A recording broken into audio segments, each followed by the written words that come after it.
mbokk yi asalaamaaleykum wa rahmatullahi taala wa barakatuhu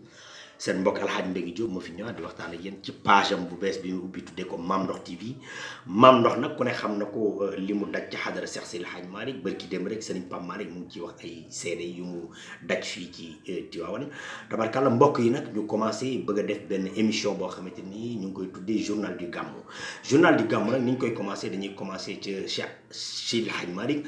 jaar ci Cheikh Seydi Aboubacar Sy na mu meloon ci tarixa bi jaar ci Cheikh El Hadj Mansour Bal xawma ak xam-xam ba wàcc ci Serigne Abdoul Aziz Sy Dabakh ak mbaax ga ak xam-xam ba bu ñu ci jugee nag jaar ci Seydi Mouhamadou Mansour borom daara yi ak njàngaleem bu ñu fa jugee nag jaar ci Cheikh Ahmed Tidiane Sy Al Maktoum le philosophe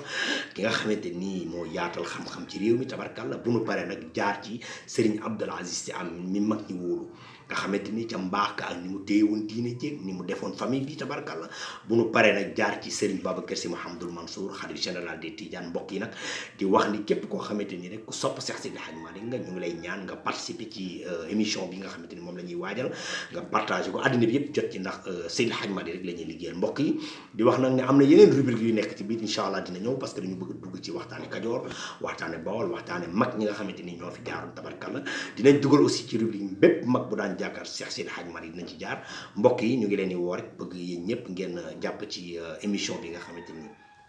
moom la ñuy tuddee le journal du Gamou di ko def ngir Cheikh Seydi El Hadji Malick mbokk yi ñu ngi leen di woo ci Mame Ndokh TV ngeen jàpp ci ndax seen mbokk alxaaji Mbégi Diop moo koy def wasalaamaaleykum wa rahmatullahi taala